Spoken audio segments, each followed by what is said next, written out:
Dear listeners, before we get started, drop a quick hi in the comments and let us know where you're tuning in from. Also, if you have any suggestions for us to make the channel better, please let us know. Now let's start with the story.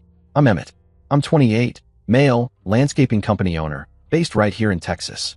Built it all from scratch after the Army. When I say scratch, I mean it. Just me, a beat-up 2015 F-150 with more rust than paint, 180,000 miles on the odometer, and a weed trimmer that looked like it had survived Nam. The rest of the gear? Borrowed from my buddy's dad, who, bless his heart, only made me promise not to cut off my leg. 5 years later, I'm pulling in $135,000 a year, got 12 guys working under me, and we handle everything from suburban shrubs to commercial properties that would have made 2015 me fall over from heat stroke just thinking about them. Not flexing, just giving you the lay of the land because, trust me, the money part's gonna matter. The Army taught me discipline, but growing up in Broken, Michigan, that taught me hustle. That taught me how to stretch a dollar until George Washington screams. My dad bailed when I was 8, left my mom holding the bag with 3 kids and a gas station clerk's salary. We had government cheese so often, I thought it was a brand. Powdered milk? Don't even talk to me about it. I still get flashbacks when I see anything labeled instant. That kind of childhood sticks with you. Makes you paranoid. Financial PTSD, basically. I don't make big purchases without researching for 6 months. I keep my savings in 3 different accounts, plus a safe, plus my truck's glove compartment, just in case the economy implodes on a Tuesday. Anyway, the business started small. Lawn maintenance, hedge trimming, basic stuff. I had this vision, though.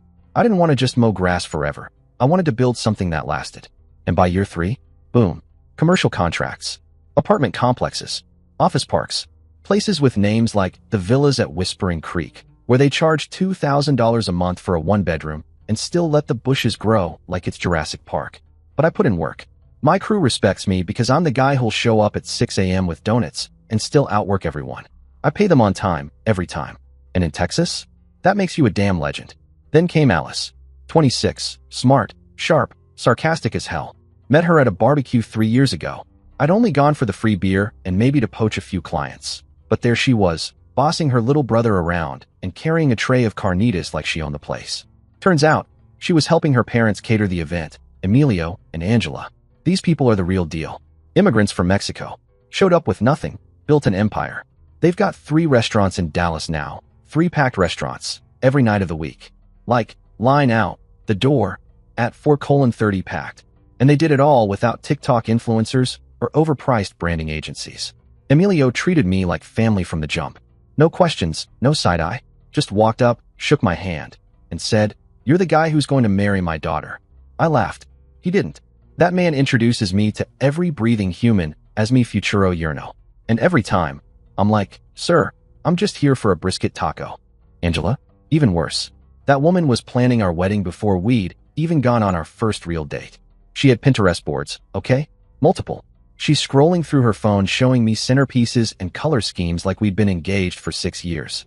"Oh, Emmett," she said, in that sweet voice of hers. "Do you like shrimp enchiladas? Or maybe tamales? What's your favorite dish? I want to make sure we have everything you love at the reception." Reception. I didn't even know if Alice liked me yet, and her mom was trying to plan my plate settings. These people, Alice's family, they had values. Old school values. The kind they don't teach anymore because they're too busy handing out participation trophies. I'm talking family first, respect your elders, work your butt off, and don't lie unless you want to be disowned at dinner. I respected the hell out of them. Hell, I wanted to impress them. Not for show, because I actually gave a damn.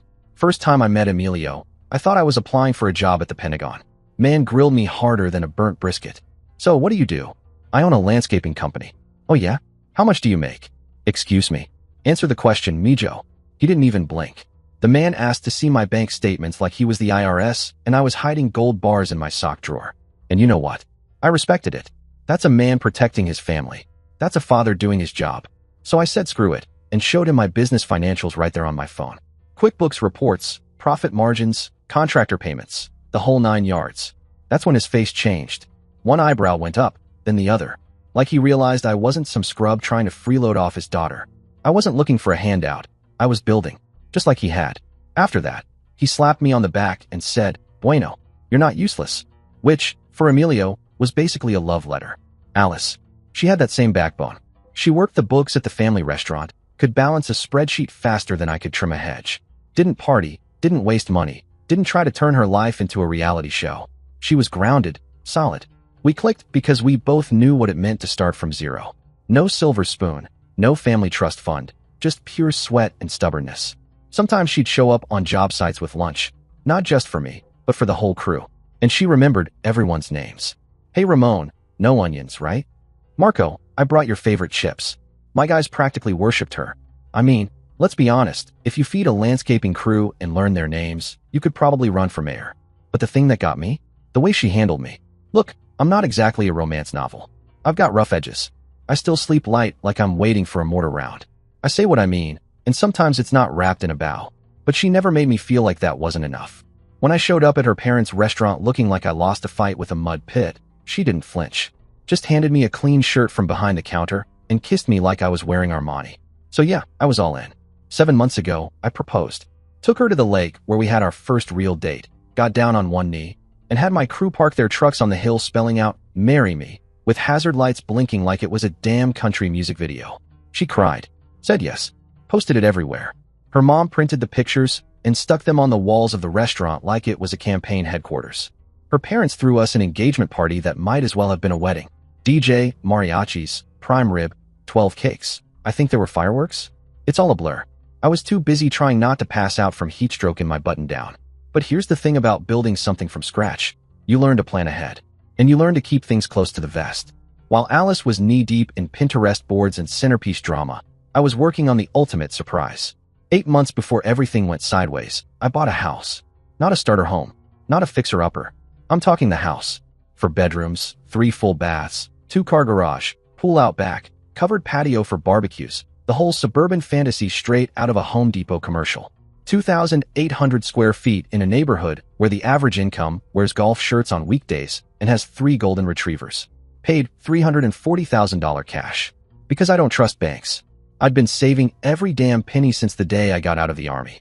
Every bonus, every side job, every tax return. Even the birthday cash my aunt still insists on mailing me like I'm 12. I stacked it all. No vacations, no new trucks, no stupid impulse buys. Just save, grind, repeat. And nobody knew about the house. Not my mom, not my crew, not even Chad. Chad, who knows everything from my childhood trauma to my cholesterol levels. I tell that man more than I tell my doctor. But not this time. Only 2 people knew, my lawyer and my accountant. The only 2 humans on earth who wouldn't blab, cry, or ask if I was finally settling down. I wanted it to be the ultimate surprise. The kind of thing that ends up on those cheesy proposal videos people send to talk shows. I had this image in my head. Alice and me pulling up after the honeymoon. I hand her the keys like, "Oh yeah, forgot to mention, we live here now." And she just melts. Romantic movie nonsense, but you get the idea. The house hunting part? That was a full-time job on top of my full-time job.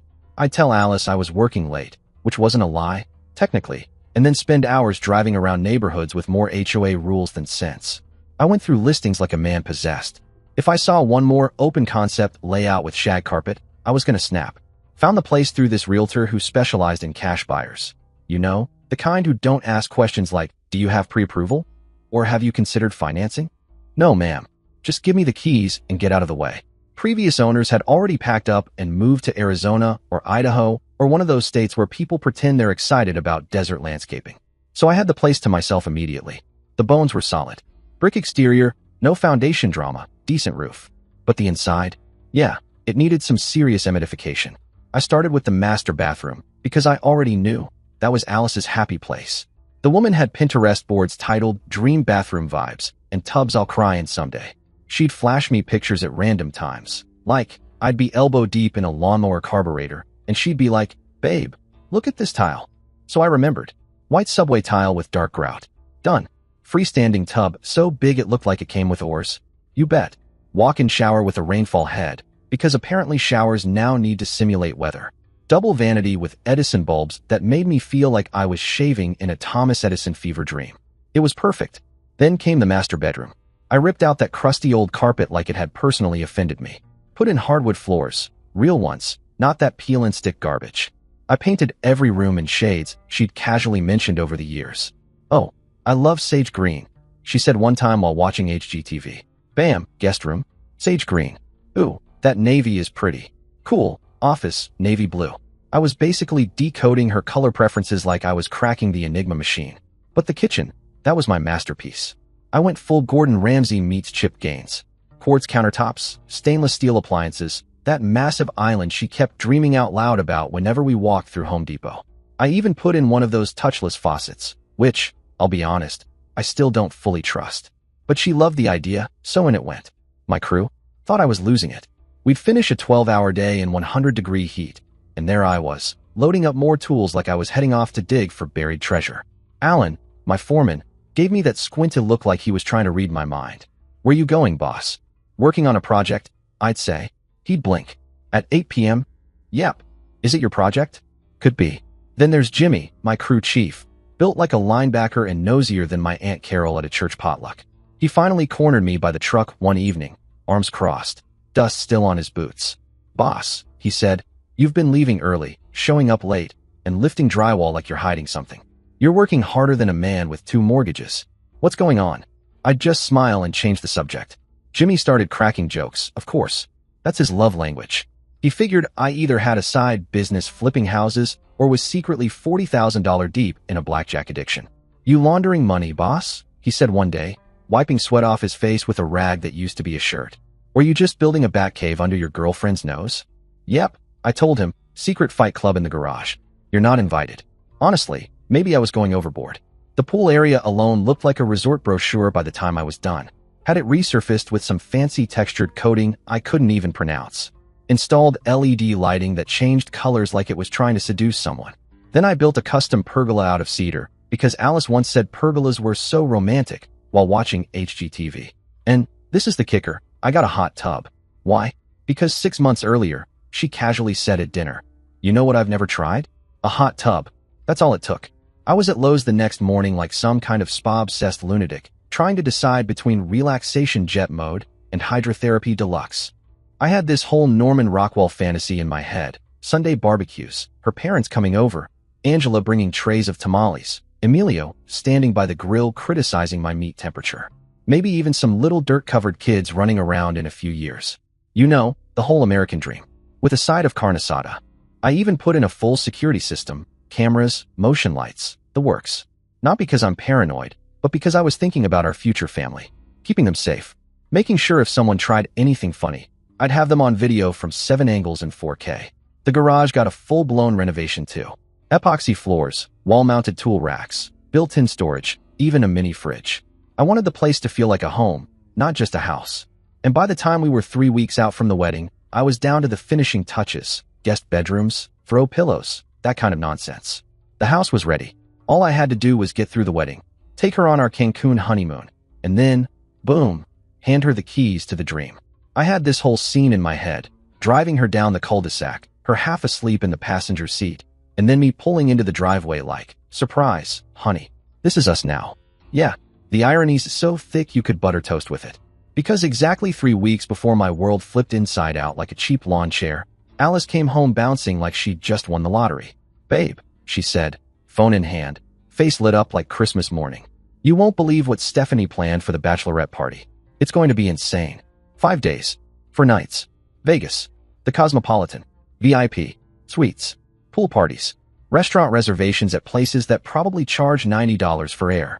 She shoved her phone in my face, showing me screenshots of the room. Looked like a Bond villain's lair. Then she flipped through a list of clubs, spas, and what I swear was a pool party hosted by some DJ whose name sounded like a kitchen appliance. Price tag? $3,200. Per person. "That's more than most people make in a month," I muttered. But look, things were good. Business was rolling, money wasn't tight, and she'd been stressed out of her mind dealing with wedding crap. Venue coordinators with god complexes, caterers who ghosted like Tinder dates, bridesmaids who couldn't commit to a dress code. So yeah, I figured, go for it. You've earned it. Go for it, I told her. You've been working hard on this wedding stuff. The smile she gave me, worth every penny. Or so I thought. Looking back, man, hoo boy. The first red flag? The vagueness. She got real dodgy with her parents about the whole trip. And trust me, Emilio and Angela don't play when it comes to stuff like this. Old school Mexican Catholics. Vegas is basically the devil's zip code to them. They didn't love the idea, but they tolerated it, figured it was just tradition. Emilio was easy to placate. She told him, just 5 girls, Poppy, Stephanie, Jessica, Rachel, Amy, and me. We're going to see shows and eat at nice restaurants. Boom. He nodded, gave the classic bueno grunt, and went back to watching soccer. Angela, though? Nah. She had that mom look. That deep soul, X-ray vision, I know you're lying but I'm gonna let you sweat look. She kept asking questions. Innocent ones, on the surface. What restaurants? How are you getting around? Is the hotel safe? All very normal questions that Alice suddenly had amnesia about. She'd dodge or change the subject like she was testifying before Congress. Oh, I don't know yet. Stephanie's handling it. I think we're mostly just relaxing. Yeah. No. It's fine. It's just a girl's trip. Nothing big. Uh-huh. Sure. Because 5 women dropping 10 grand on nothing big screams totally chill weekend. Then came red flag number 2. The shopping. Alice spent more on Vegas outfits than I've spent on clothes in 2 years. Designer dresses, expensive heels, some shoes that I swear were just sparkly foot-shaped torture devices. Suddenly, our living room looked like the set of a Bravo show. Alice was twirling in front of the mirror, trying things on, asking my opinion like it was cute that I thought I had a say. This one or this one? She asked, holding up 2 dresses that could have passed for napkins with zippers. I gave her a look. Did fabric prices go up? Because those are missing, like half. She rolled her eyes. It's Vegas, babe. You're supposed to go all out. I chuckled, but something felt off. These weren't just girls' trip outfits. These were trying to impress someone outfits. So I asked, casual as possible, who you trying to look good for? I thought this was just you and the girls. She didn't even blink. I want to look good for myself. Can't a woman want to feel confident? Touché. She had a point. And hey, I'm not the fashion police. So I dropped it. But it didn't stop. Every day, new stuff showed up, tighter, shorter, shinier. Barely their tops that made crop tops look modest. Things she'd never worn around me, not once in 3 years. It started to feel less like a vacation and more like she was packing for a photo shoot or a casting call for Real Housewives of Sin City. 3 suitcases. 3. For a 5-day trip. One of them was just shoes. I counted. 11 pairs. 11. I own 4 total, and one of them is duct-taped. Still, I reminded myself, women pack differently, right? Maybe there's a system. Like, shoes per mood or something. But then came red flag number 3. The phone. Now listen, Alice never used to be shady with her phone. We'd watch Netflix, and she'd be scrolling through Instagram beside me, showing me memes and weird dog videos. Totally normal. But right before the trip, she flipped the script. Suddenly, she was texting at weird hours, laughing to herself, disappearing into the other room to take calls. The phone started living face down on the table like it was allergic to sunlight. One night, we were eating dinner and her screen lit up. She snatched it like it was a live grenade. Who you texting? I asked. Just wedding stuff, she said, not even looking up. Stephanie's group chat is going crazy with the Vegas plans. Reasonable. Makes sense. I mean, wedding planning's a logistical nightmare. I once saw her threaten to physically harm a florist over hydrangeas. And look, I trusted her. Completely. She'd never given me a reason not to. And I didn't want to turn into that paranoid fiancé who checks her texts and freaks out over emojis. My dad was like that. Paranoid. Controlling.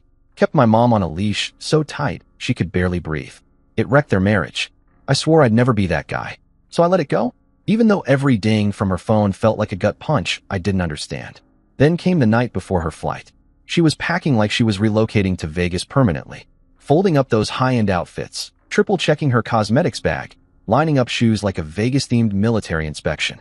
She was glowing. More excited than I'd ever seen her, honestly. Way more than when she talked about wedding cake flavors or flower arrangements. She wrapped her arms around me, smelled like coconut and designer confidence. I'm going to miss you, she said. It's only 5 days, I said. You'll be back before you know it. She smiled big. This is going to be the best week ever. Famous. Last. Words. Monday morning, I drove her to DFW. She was bouncing in her seat the whole ride, rattling off the itinerary, shows, spas, rooftop brunches, some Instagram famous drag brunch thing.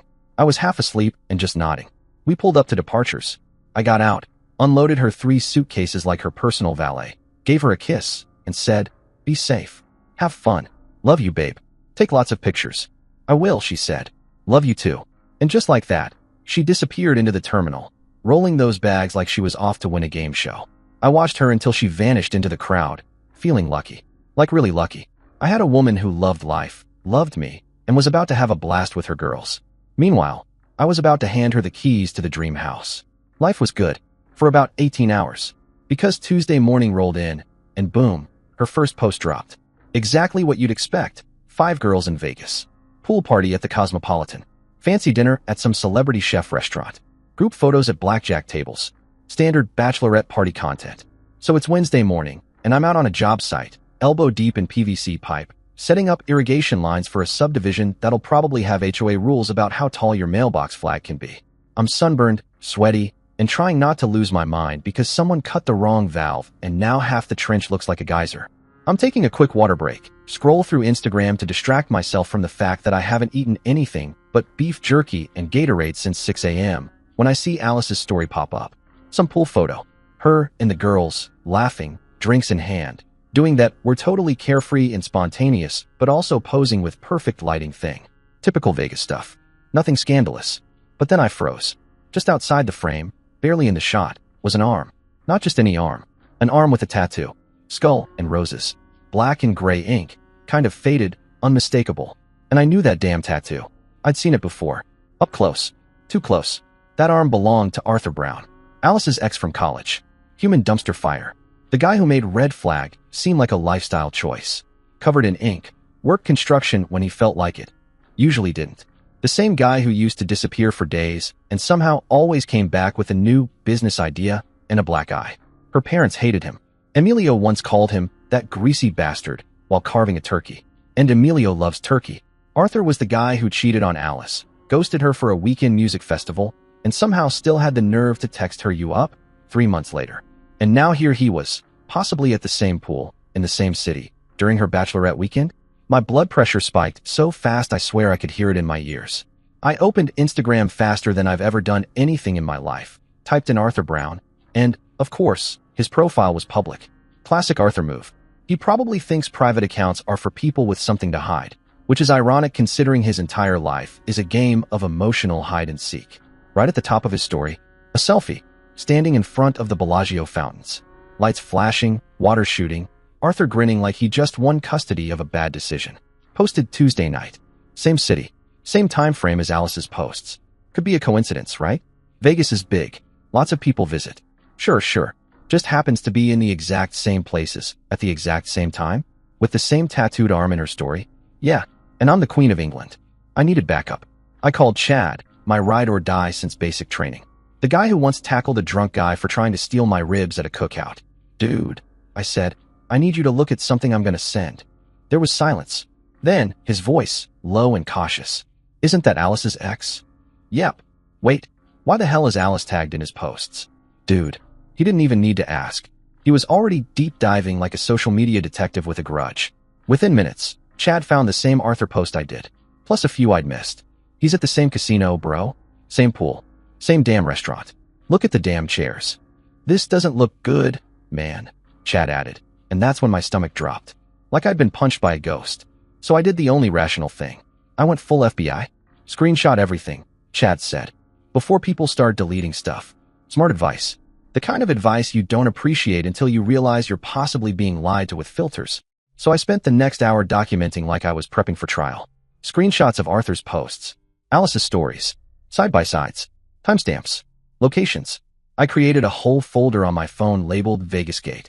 Could have probably turned it into a PowerPoint presentation if I wasn't already sweating buckets. The more I dug, the worse it got. Arthur had been posting from Vegas since Monday, the same day Alice arrived. Arthur's stories kept rolling in like salt in a wound. Airport arrival. Hotel lobby. Dinner at the exact same steakhouse Alice had posted from with the caption, "Girls' night, so fancy." Right, girls. I guess Arthur identifies as one now. This wasn't some wild coincidence like running into your old lab partner at a gas station. No, this was intentional. Like coordinated. Like the kind of planning that involves group chats and secret calendar invites. I started digging deeper, full digital autopsy mode. Scrolling through months of posts, and sure enough, there it was. Arthur had been lurking like a cockroach under the fridge. Liking her photos. Dropping comments that, at the time, I thought were harmless inside jokes. Haha, classic. That dress looks familiar. Familiar, bullshit. And somehow, in all my house-building glory, I'd missed it. I'd been too busy installing bathroom tile and imagining what color the nursery would be, while this tatted-up grease monkey was creeping into my fiancé's comments section like he was still on the roster. That night, Wednesday night, I didn't sleep. At all. Just laid there in the dark with my phone burning a hole through my retinas. I kept flipping between their profiles, like maybe I missed something. Maybe there was some reasonable explanation. Maybe Arthur was just stalking her and she didn't know he was there. I kept hoping. Foolish, army-trained, house-buying hope. Then 2 a.m. hit, and Arthur posted another story. From inside a hotel room. Not just any hotel room. The exact cosmopolitan suite Alice had shown me screenshots of back when she was planning the trip. I knew that purple velvet headboard like it owed me money. Same decor. Same view. Same room. I sat up like I'd been hit with a taser. Called in sick the next morning. First time in 3 years. Not for the flu, not for food poisoning, not even for that time I broke 2 ribs trying to outrun a dog with trust issues. But this was a full-blown crisis. Thursday morning brought the smoking gun. Stephanie, who I now believe was probably raised by wolves, posted a group shot from inside the suite. 9 people total. 5 girls, just like Alice said. And 4 guys. Guys that were very much not mentioned. And standing right there, smack in the middle, was Arthur. All 6 feet of tattooed human train wreck. Arm around Alice's waist like they were still together. Like I didn't exist. Like I was some bad dream she woke up from and decided to leave in the past. I screenshotted it. Zoomed in. Re-screenshotted. Filed it away in the now-bursting Vegasgate folder. But the comments? Oh, the comments were a special kind of hell. Who were the cute guys? And Stephanie, that little chaos goblin, replied with winky face emojis. Winky face emojis. Yeah, these dudes weren't some random tag-alongs. They were part of the itinerary. They were built into the damn schedule. This wasn't some, oops, ran into my ex in a giant city moment.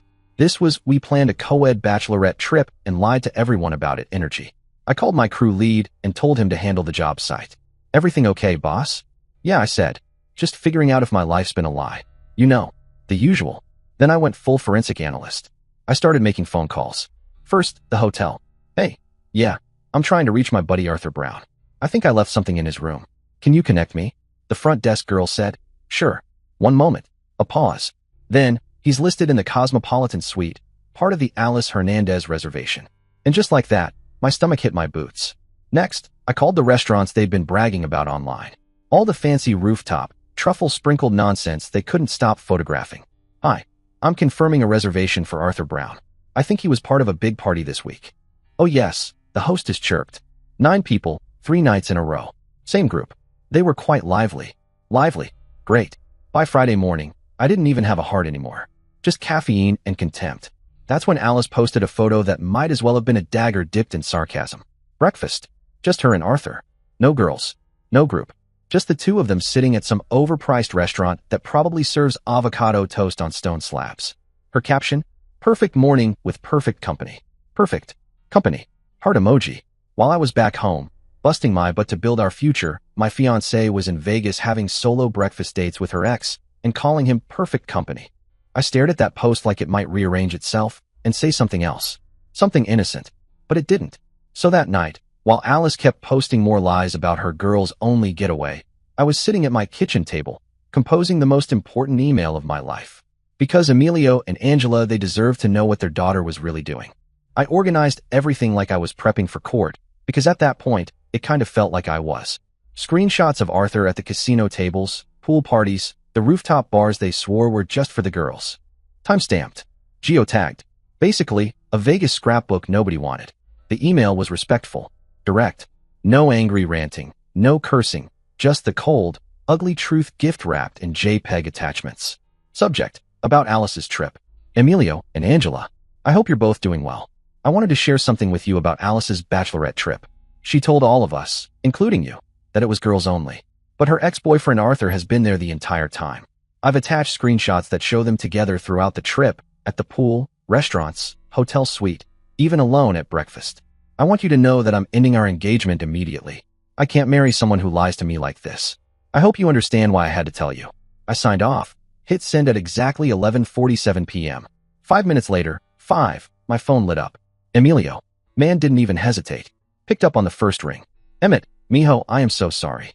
This is not how we raised her. I could hear Angela in the background, crying, rapid-fire Spanish flying across the room like verbal confetti. She wasn't even trying to muffle it. Honestly, that made it worse. Emilio was furious, switching back and forth between English and Spanish like he couldn't decide which language would land harder. She will not be welcome in this house until she explains herself, Emmett. No, yes, acceptable. Not in this family. This is not how we behave. I didn't even have to say much. The man was already halfway to excommunicating her from the family WhatsApp group. He told me I was a good man. Said I deserved better. Said, un hombre debe saber cuando su mujer le miente. A man should know when his woman is lying to him. That one hit like a damn anvil. Angela eventually got on the phone, crying so hard I could barely understand her. Pensamos que la criamos mejor que esto. We thought we raised her better. You are family to us, Emmett, she said, voice trembling. You're still family. You've always been. We talked for another 20 minutes. Emilio told me more about the last time Arthur slithered into their lives. Apparently, this dirtbag once stole money from their restaurant. Straight from the till. Cash gone. Vanished. Broke Alice's heart. Vanished again. Came back like some kind of bad penny covered in tattoos and misunderstood artist vibes. They thought she was done with him. Thought she had moved on. Thought I was her future. I wish I could say I cried. But I didn't. I felt hollow. Numb. You ever get hit so hard emotionally that your body just decides to skip feelings entirely and go straight to logistics? Because while Alice was out there posting curated lies about mimosas with the girls and just bonding with my bridesmaids, I was back home doing the most poetic thing I could possibly do. I was moving out of our apartment. I called my crew at 6 a.m. sharp Friday morning. Still dark outside, coffee barely in my system. I need everyone at my apartment in 1 hour, I said. Bring the trucks. We're moving me out today. There was a pause. Then Jimmy, my crew chief, goes, Damn, boss, she cheat or die. Just be here, I said. I'll explain later. They didn't ask another question. That's how you know you've got good people. 3 trucks rolled in like we were staging a tactical extraction. Everyone showed up, no excuses. By 10 a.m., every last item I owned was in the back of a trailer or stacked neatly in the bed of my F-150. Clothes, tools, personal stuff. I didn't take a damn thing that belonged to her. Not even the air fryer we technically bought together, and I love that thing. I left it all. The wall art, the throw pillows she made me pretend to care about, her weird ceramic cat collection, hers to keep. Enjoy it. Then I went to the leasing office like I was clocking out of a bad job. Took my name off the lease. The manager, Ms. Hall, looked at me over her glasses and said, We're sorry to see you go, Mr. Foster. You were a great tenant. Never late once. I nodded. Well, you know, some things expire. Like leases and loyalty. She just gave me a knowing look and slid the paperwork over. I paid my half of the rent through the end of the month. Fair is fair. After that, not my circus, not my problem. By Friday night, I was officially moved into the house Alice didn't know existed. The one I'd built with my own 2 hands and 10,000 quiet sacrifices. My sanctuary. And now, it was mine. Not hers. Never hers. I walked every room. Ran my fingers along the kitchen island she used to talk about like it was holy. Looked at the subway tile she obsessed over. Sat on the edge of the tub she picked out on Pinterest. She'd never see any of it. This place wasn't a surprise anymore. It was a monument. Saturday morning, I called our wedding planner. Canceled everything. Every contract, every vendor, every cheesy linen napkin we'd argued about. Lost a few deposits, sure, but I figured a couple grand was a hell of a lot cheaper than alimony. The caterer was cool. The DJ sent a peace sign emoji. The florist just said, oof. Very professional. And then came Saturday night. Alice texted me from her luxury betrayal retreat in Vegas. Alice, hey babe, I was thinking of extending the trip one more day. We're just having so much fun. Girl's trip of a lifetime. Didn't respond. Let her enjoy her last day of freedom. Sunday night, I was sitting in a lounge chair in my new backyard, watching the sunset shimmer off the pool I'd built with her future in mind. It was quiet.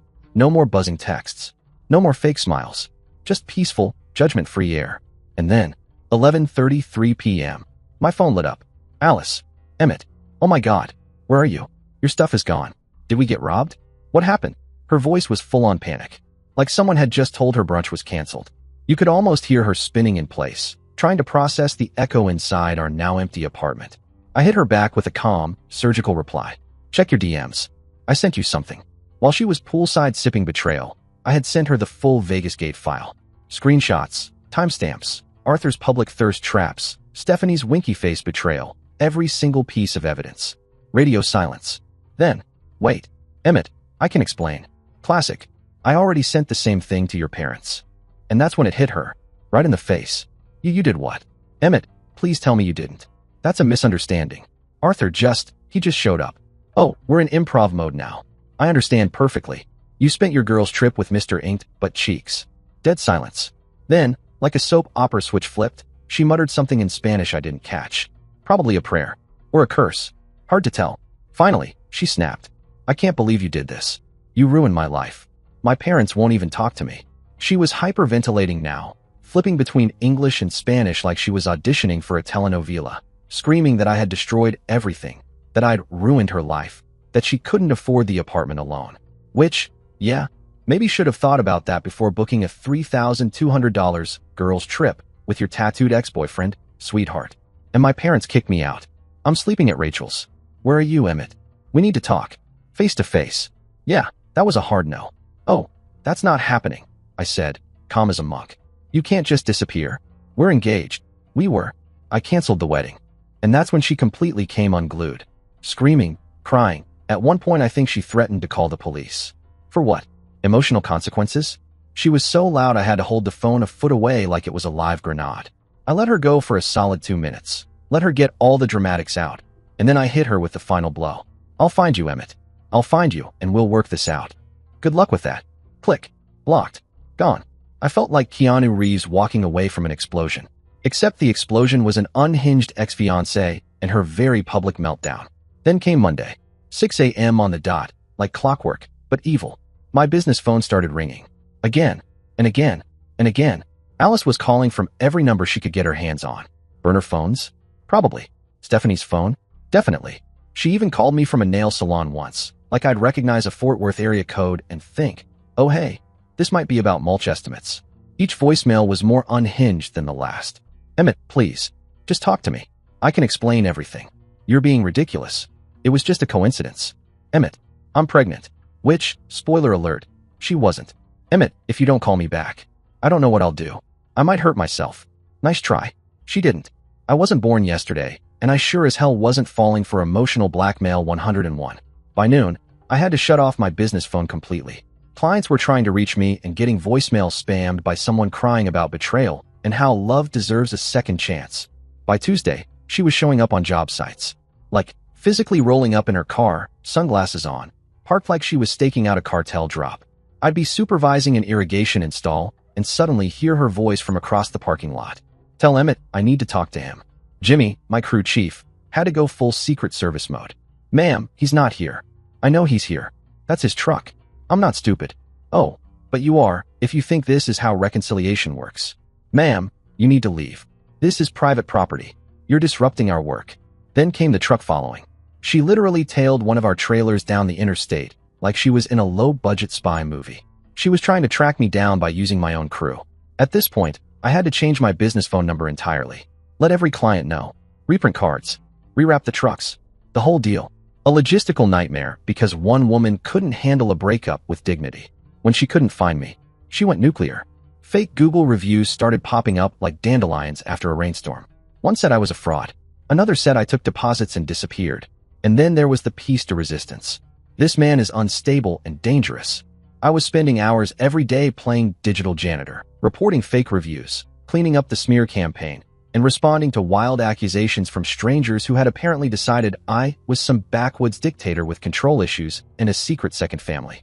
Meanwhile, Alice was out here on social media performing Oscar-worthy victim monologues. Paragraph after paragraph, full of tear-streaked emojis and vague insinuations. According to her, I was a controlling, emotionally abusive, manipulative narcissist who cut her off from friends and family. She left out the part where she spent 5 days in a Vegas suite dry-humping her tattooed ex like it was 2013 again. The story kept shifting like a bad alibi. First, Arthur? No, he just happened to be there. Then it was, he's a friend. He was helping me with wedding planning. God, Emmett, chill. Then, okay, fine, we had dinner once. You're seriously overreacting. And finally, the grand finale. Nothing happened. We didn't even do anything. You're crazy for not trusting me. The gaslighting was Olympic level. The worst part? Watching mutual friends take sides like it was dodgeball in middle school. A few actually believed her. Others just ghosted. Some reached out quietly, like I was a disgraced politician under investigation. Hey man, I don't want to get in the middle, but what's really going on? I'd shoot them the folder. Evidence. Screenshots. Timeline. Receipts. Let them connect the dots themselves. No commentary needed. Alan, one of my oldest friends and most loyal crew members, was livid.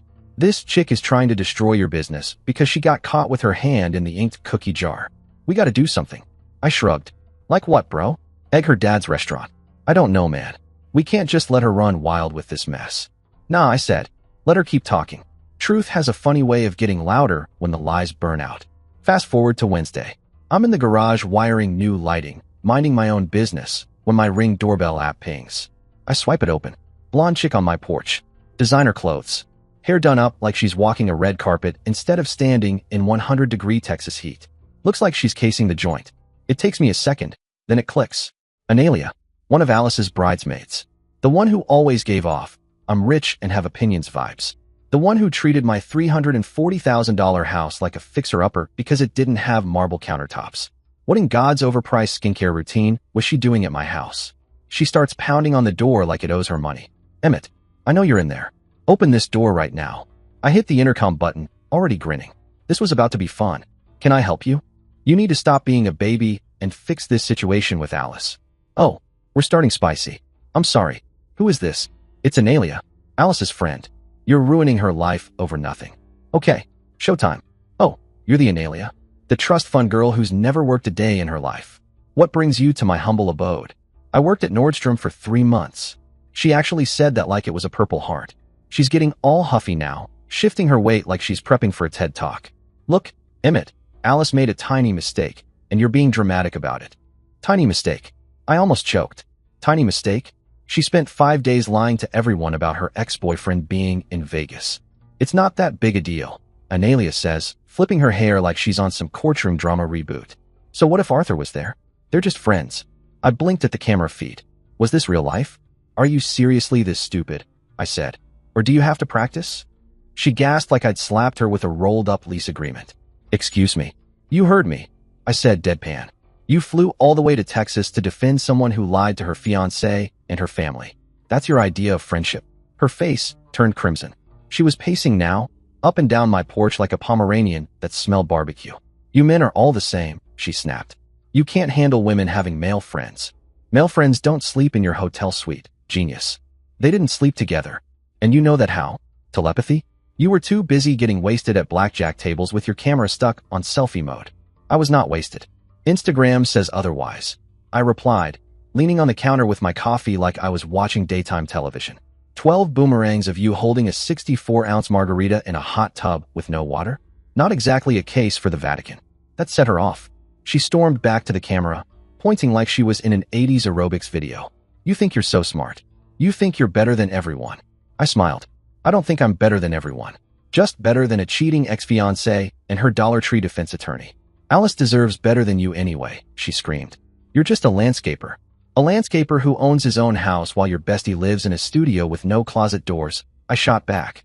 "But hey, at least she's got you defending her honor on my porch like some kind of discount lawyer from Judge Judy. I'm not leaving until you agree to talk to her. Then you're camping. Because I'm not opening this door. Also, you're trespassing." "This is a public street," she yelled, arms flailing like she was hailing a cab during an emotional breakdown. I wouldn't expect someone who's never paid rent to understand property law. And that's when she snapped. She started banging on the door with both fists like it owed her money. "Stop hiding behind your fancy intercom." "I'm not hiding," I said calmly. "I'm just not opening my door to crazy people." "I'm not crazy, lady," I said, setting my mug down. "You drove across state lines to yell at a man you don't know about your friend's relationship drama. That's literally the definition of crazy. It's printed on the side of the DSMV. Someone needs to talk sense into you." "About what? Minding my own business?" Seems like I've already got that part figured out. And that was the final straw. She started kicking my front door like she was auditioning for Cops, Bridesmaid Edition, screaming at the top of her lungs, slamming her fists, and somewhere in the middle of it, I'm pretty sure she tried to quote feminism and the Constitution in the same breath.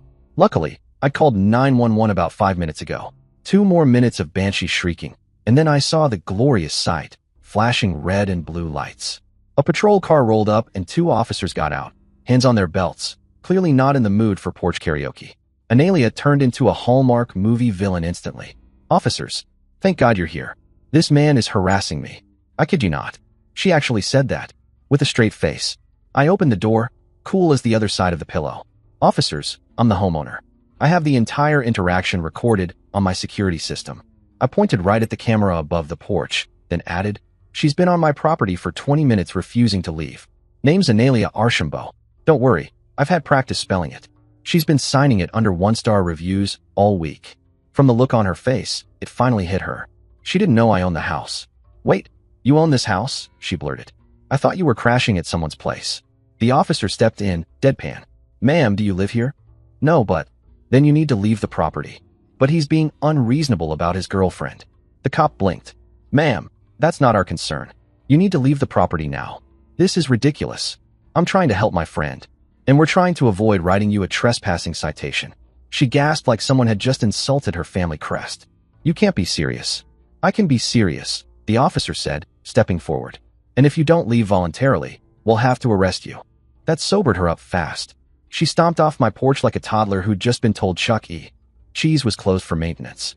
And because apparently she'd studied at the Disney Channel School of Villainy, she turned at the last second and hissed. This isn't over, Emmett. I waved. Let me know how jail food tastes. Once they left, I walked back inside and pulled up the ring footage. Analia, in full meltdown mode, yelling at my door, then escorted off by two very patient cops. Chef's kiss. I saved the whole thing to my phone. Honestly considered setting it to music. Maybe Benny Hill or the Curb Your Enthusiasm theme. Thursday morning, just when I thought the circus had left town, the main act showed up. Alice. She found me at a job site. Don't ask me how. Probably some social media breadcrumbs she picked up from Analia's last tantrum, and she looked like she'd been living in her car. Messy hair, dark circles, hoodie 2 sizes too big. She looked nothing like the glowing, glitter-covered woman who had skipped off to Vegas a week ago. Emmett, finally. We need to talk right now. Every single one of my guys froze like a deer in denim. 8 dudes holding shovels and pipe fittings, just watching the ex-fiancé meltdown like it was pay-per-view. Get off my job site, I said, not even looking up from my clipboard. Where are you living? I know you moved. Your neighbors won't tell me anything. That's because it's none of your business anymore. I'm your fiancé. No, you're not. She looked like I'd slapped her with a cease and desist. You can't just cancel a wedding. Sure I can. You cancel it like you cancel a Netflix subscription. Click a button. Done. And what's with the house thing? Analia said you're crashing at someone's place. She's not giving me the address. Are you with someone else already? Of course Analia said that. Because Analia thinks knowing how to park a Mercedes entitles her to give TED Talks on truth. That's when I decided to twist the knife. Just a little. No, the house is mine. And the funny part? It was supposed to be a surprise. I smiled cold. Congrats. You screwed it up. She blinked like I'd spoken in Morse code. Wait, that wasn't what Analia told me. I don't understand. Of course you don't, I said. I own a house. Custom kitchen. That big island you always dreamed about. Edison lights, subway tile, the Pinterest starter pack. Everything you ever said you wanted. She actually staggered backward like I'd slapped her. Oh my God, that's so sweet. Show me. Please, Emmett, just show me. I love you so much. No. She blinked like I'd just denied her a glass of water in the desert. What do you mean no? You need to leave, Alice. She opened her mouth like she was going to argue, but I was already walking away, leaving her crying and yelling in the middle of a job site like we were in the third act of a bad Hallmark movie. My guys were doing that thing where you pretend you're not listening, but definitely are. Jimmy, my crew chief, came up with a shovel in one hand, hard hat tilted back. Boss, everything good? Yep, I said deadpan. Everything's perfect, buddy. Back to work. But I could tell they were rattled. I mean, this was supposed to be a simple sprinkler install in a new build, and now they were all watching their boss's ex-fiancé sob between 2 wheelbarrows. Later that afternoon, Jimmy caught me behind the trailer while I was checking supply orders. Boss, he said in that tone that meant he was trying to be chill, but definitely wasn't. I gotta ask, this chick is really losing it. You think she's gonna do something crazy? I raised an eyebrow. Define crazy. I mean, she's been calling our clients. She showed up at the Anderson site yesterday, asking for you by name. And she told Marty's wife at the apartment complex that you were cheating on her. Like, full meltdown. This isn't normal breakup behavior, man. And he was right. This wasn't just a sad girl crying into a hoodie anymore. This was a public relations problem with a side of restraining order. That's when I made up my mind. I'm gonna handle it legally, I said. I can't let this mess touch the business. Jimmy nodded. Good call. You need backup or anything, we got you. Seriously, nobody messes with the crew. Say what you want about blue-collar life, but loyalty's worth more than a platinum Amex. My guys weren't just labor, they were family. We'd sweated through 110-degree days together, laid sod in the middle of Texas thunderstorms, and now they were ready to roll if Alice turned this into a Lifetime movie. But I hoped it wouldn't come to that. 1 week later, that hope died in my driveway. I just pulled in after a brutal Friday, triple install job, 2 deliveries delayed, and Jimmy accidentally set fire to a plastic bucket again when I saw her. Alice, sitting on my front steps like she was waiting for a sign from heaven. No suitcase, no car, Just her, and this dazed expression like the house had sucker punched her. She looked up as I got out of the truck. "You did all this for me?" She sounded stunned, like she'd just realized this whole time I was serious about our future. Amazing what it takes for some people to connect dots. "What are you doing here?" She didn't answer. She got up slowly and started walking around the property like she was in a trance. Pressed her face up against the windows like a kid at a toy store, palms flat on the glass. "You were going to surprise me," she whispered. "Yeah," was being the key word. "Can I just—" "Nope." I cut her off. "I have zero time for this. Leave, or I'll have you removed like an alien." That's when she broke down completely. "I made a mistake. I can fix this. I'll sign any prenup you want. I'll do counseling. I'll do anything. People work through things like this. We can rebuild trust." Oh yeah, now she wanted a prenup. Real convenient timing. Right after nuking the relationship from orbit and dragging my business through the mud like it owed her money. She spent the next 10 minutes rotating through all 5 stages of desperation like she was speed-running a soap opera. One second she was crying about fate and love. The next she was threatening to go public with how cold I'd become. "You can't just throw away everything we had." "Oh, I'm not throwing anything away," I said. "I'm locking it in a fireproof box labeled Life Lessons." She didn't appreciate the sarcasm. Go figure. I'm not leaving. This is my house too. That one almost made me laugh out loud. "You're trespassing, Alice. You can't call the police on me." "Funny you mention that. I don't have to. My neighbors already did. They thought you were casing the place for a robbery." Sure enough, within minutes, my front yard looked like a low-budget episode of Cops. Officers rolled up, calm but firm. She tried to talk her way out of it. Said she left her keys inside. Tried to claim we lived there together. Didn't fly. They issued a formal trespassing warning and escorted her off the property, all while she kept yelling that I was heartless. After that, the crazy hit 5th gear. Fake reviews started popping up all over my business pages. Owner is a misogynist. Refused to mow my lawn because I'm a woman. One said I ran over their dog. I don't even do residential work anymore, but logic wasn't exactly her strong suit by then. She called clients. She messaged vendors. One guy texted me saying, "Hey, your ex just called me at 11 p.m. crying about mulch. You good?" When my old army buddy started getting phone calls, I knew she was getting desperate. She was doing deep recon, calling everyone I'd ever tagged in a photo, demanding people from my high school like this was a CIA op. Chad got it the worst. She called me at work, he told me. "At work? Bro said you're destroying her life and that I need to talk sense into you." "She call your mom yet?" "Twice." "Yeah, you're officially her customer service department now." 3 weeks later, I'd had enough. Filed for a restraining order. Her behavior was escalating, and I wasn't going to wait for her to show up with a tire iron and a Facebook live stream. The court hearing? A full-blown circus. Alice rolled in with a lawyer who looked like he'd been paid in Instagram exposure. She sat there in this angelic white dress, because subtleties for amateurs, and tried to paint me as the abuser. Said I was financially manipulative because I didn't give her access to my house. Claimed my screenshots were selectively edited, even though half of them were her own posts. My lawyer didn't even blink. We had timestamps, email logs, fake review IP addresses, the works. The judge cut through it like butter. "Ms. Archambault, your subsequent behavior has been harassment, not reconciliation. I'm granting the restraining order." Boom. 1 year. No contact. Any violation, and she goes straight to jail. Do not pass go. Walking out of that courthouse, I felt like I'd finally taken a breath after holding it for 3 months. The legal part was done. The emotional damage? Well, I was working on it. For months later, things were finally getting back to normal. Business was steady. Crew morale was high. No one had cried on my lawn in weeks. And I was dating again. Carmen, a 4th grade teacher who had her own place and paid her own bills. We met at a coffee shop. Carmen was grading spelling quizzes and sipping something with cinnamon in it, and I was knee-deep in 3 job estimates and a Vinny black coffee that tasted like regret. We bumped elbows over the sugar packets. Literally. "Sorry," she said, laughing. "I think I just tried to annex your workspace." I looked up from my paperwork.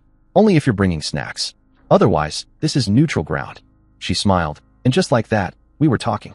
I told her about the business, about the army, eventually, about Alice.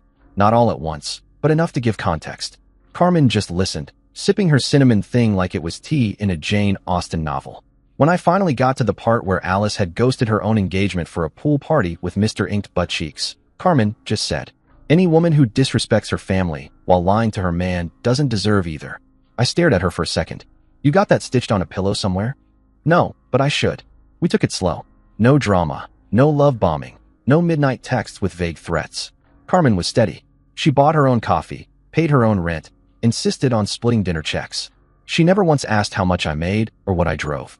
2 months in, I showed her the house. She didn't say, "Oh my God, this is mine now." She said, "You did all this? For you? That's amazing. You should be proud." Then she sat down in the reading nook. Yep, that one, the Pinterest shrine Alice used to show her mom, and said, "This is my new Sunday spot." No entitlement, no angle, just appreciation. Alice had treated our relationship like a business deal. She brought companionship, I brought security. Carmen treated it like a partnership. No keeping score, no hidden tabs. Just two adults showing up for each other. That's when the letter showed up. 8 pages. Handwritten. Like we were in a Civil War documentary, and she was waiting for my reply at the train station. She must have thought mailing it didn't violate the restraining order. My lawyer disagreed. It was a masterclass in desperation. Apologies, guilt, a lot of "I've changed, and I'm all alone."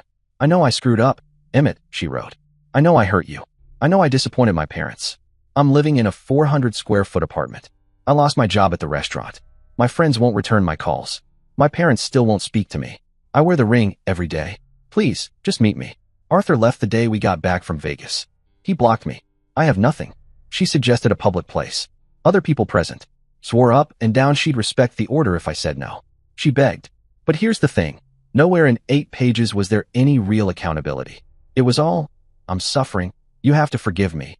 Like being miserable was the same as being sorry. I didn't respond. I kept the letter, not out of nostalgia, as evidence, just in case. Now, the house is mine. Carmen loves the reading nook. She spends Sunday mornings there with her coffee and lesson plans, hair in a bun, muttering about 4th graders who still can't spell because. Sometimes, just sometimes, I wonder what would have happened if Alice had been honest. If she'd just said, "Hey, Arthur's going to be in Vegas, but it doesn't mean anything." Maybe we could have talked about it. Maybe we could have worked through it. But she didn't give me the chance. She lied. Repeatedly. She made choices. And then she tried to rewrite the story when it blew up in her face. Some mistakes? You don't get to rewrite. And that's the story, Reddit. Stay smart out there, guys. And always trust your gut when something feels wrong. Dear listeners, please share your thoughts in the comments section below and don't forget to like, share, and subscribe.